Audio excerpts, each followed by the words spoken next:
મારી સ્મિતા, તું મારા રસમદયને ઘસ મમે છે. હે?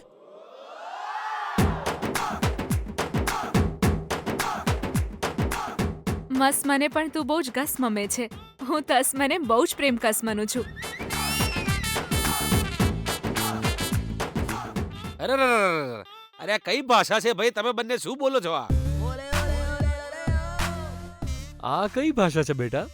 મને તો કંઈ જ સમજાયું નહીં. આપણા પસ મપ્પાને આપણી વાસમાં તો સમજાતી નસમતી વિજય. હાસમાં મારી ગી સ્મિતા.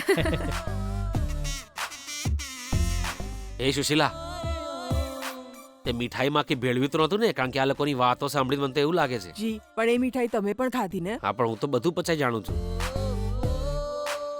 મેં આજ દિવસ સુધી આવી ભાષા ક્યારેય નથી સાંભળી. તમે બંને આવી મજાક કેમ કરી રહ્યા છો? આ તો દગો કહેવાય. તમે બંને આ રીતે વાતો ન કરી શકો. અરે જીજુ, તમને લોકોને એની વાતો નહીં સમજાય ને.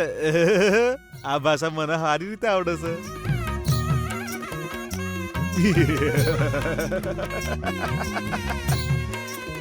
પહેલા તને કેવી રીતે સમજાઈ ગઈ?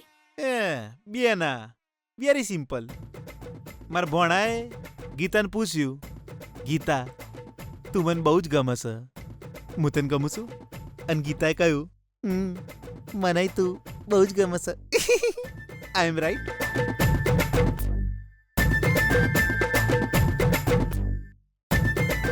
એ સિતારા, હા જીજુ. આ બધું તને કેવી રીતે સમજાઈ ગયું?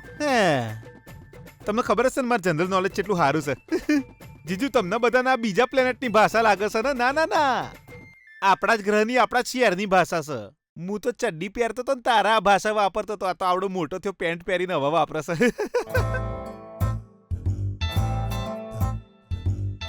સમજાયું નહીં તમને? હા રેડો, હું સમજાવું તમને. એ તો હું શક, એમાં બધા શબ્દો વચ્ચે એક અક્ષર મિક્સ કરવાનો હોય છે. ફોર એક્ઝામ્પલ, જીસમીજુ બેસમેના ચશ્મમ છોસમો બસમન ને. ના સમજાયું ને? જીજુ બી એના તમે બંને મજામાં છો ને એવું પૂછ્યું. અને સ્મ વાળી ભાષા કહેવાય, સ્મ વાળી.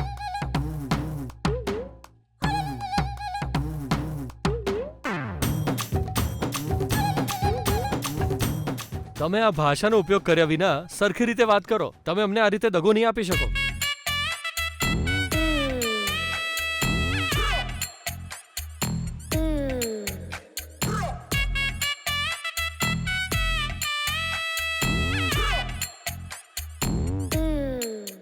સારું, ઠીક છે. હવેથી અમે તમને સમજાય એવી ભાષામાં વાત કરીશું.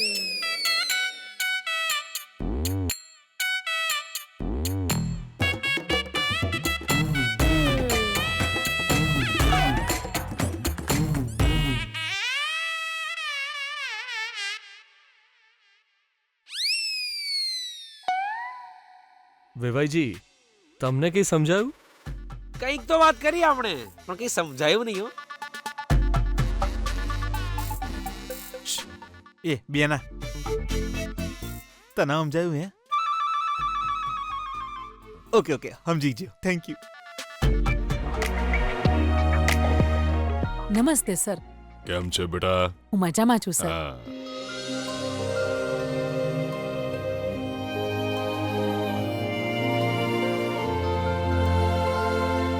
આવી જા. આવ. શું વાત છે બેટા? મંત્રીજી ક્યાં દેખાતા નથી? એ તો એ ઘેર ન જ સાહેબ. એ તો જરા ઓહ, વાંધો નહીં બેટા, વાંધો નહીં. હા, હું રાહ હું જોઈશ. તમારા માટે કોફી લઈને આવું છું.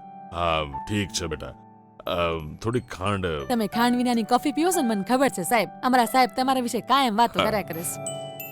સાહેબ, તમારા માટે તો અનેક લોકો રાહ જોવે છે, તો પછી તમે આમના માટે કેમ રાહ જોઈ રહ્યા છો?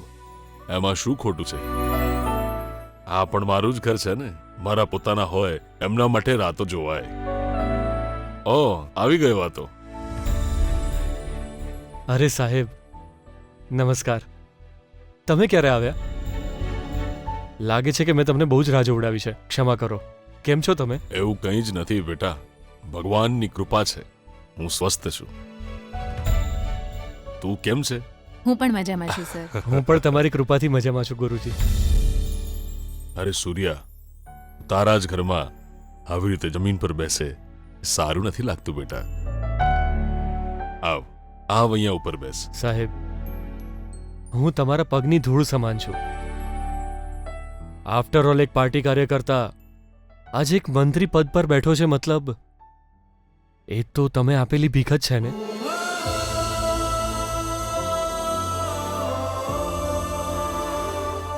મારા રાજનૈતિક જીવનમાં આજે કોઈ જ વસ્તુની ઉણપ નથી. એનું કારણ માત્ર તમે જ છો. તો પછી તમે જ કહો, હું તમારી સાથે કેવી રીતે બેસી શકું? તમે શાંતિથી વાતો કરો, હું કોફી લઈને આવું છું. કોઈ ટેન્શન ના લેતી બેટા, કોફી તો પહેલેથી જ મંગાવી છે. ઓહ, જો આ લઈને પણ આવી ગઈ. ચક્કુ, કોફી લઈને આવી ગઈ તું? આમાં ખાંડ તો નથી નાખીને? અરે અને પહેલેથી જ ખબર હતી કે હું ખાંડ નથી ખાતો. થેન્ક્સ.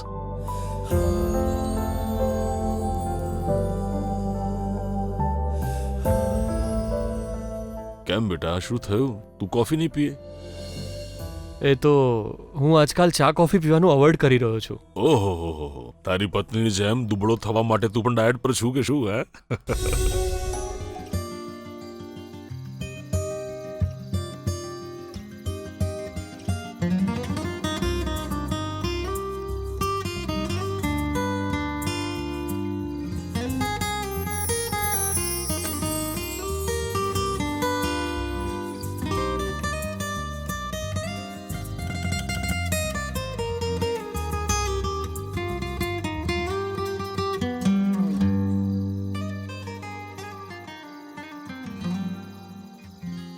ગીતા,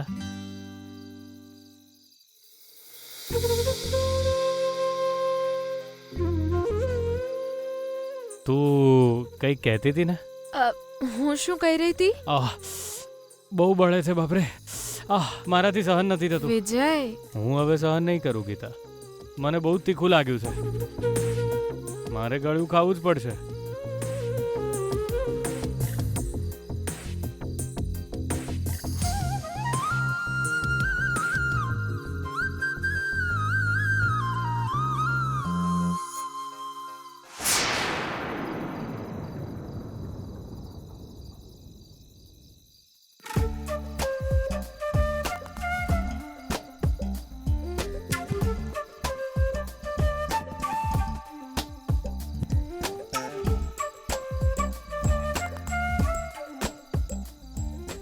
ગીતા, મારે ખાવું જ પડશે ગીતા. વિજય, તારું નાટક બહુ થયું હવે.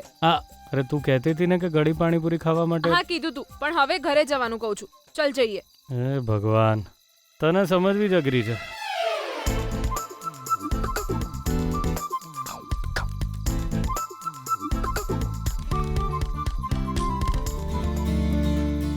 હાય સર, હું પણ તમારી ફેન છું સર. એક ઓટોગ્રાફ આપશો તમે? હા શ્યોર. હા.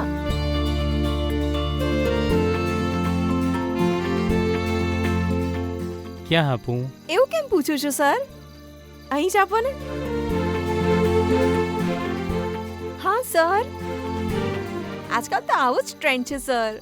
કમ on sir, please sir. Okay.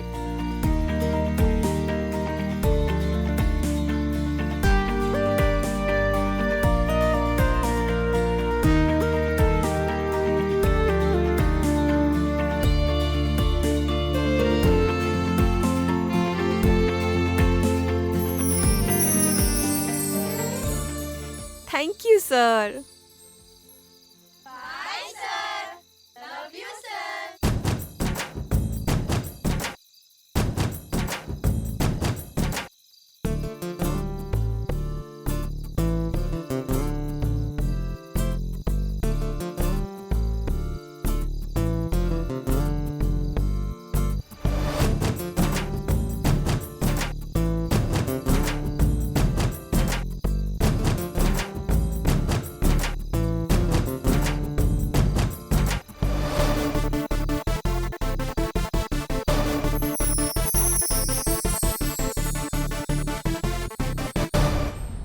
Sports માટે તો હું મરી જવા તૈયાર છું. બોક્સિંગ ચેમ્પિયનશિપમાં તને બોક્સિંગ કરતો જોઈને હું તો તારી ફેન થઈ ગઈ. તારા જેવા સ્ટાર પ્લેયરને જીવનમાં એકવાર જોવાની ઈચ્છા હતી મને, અને આજે તું મને મળી ગયો. આજે તું મને મળ્યો અને મને આ ઓટોગ્રાફ પણ આપ્યો.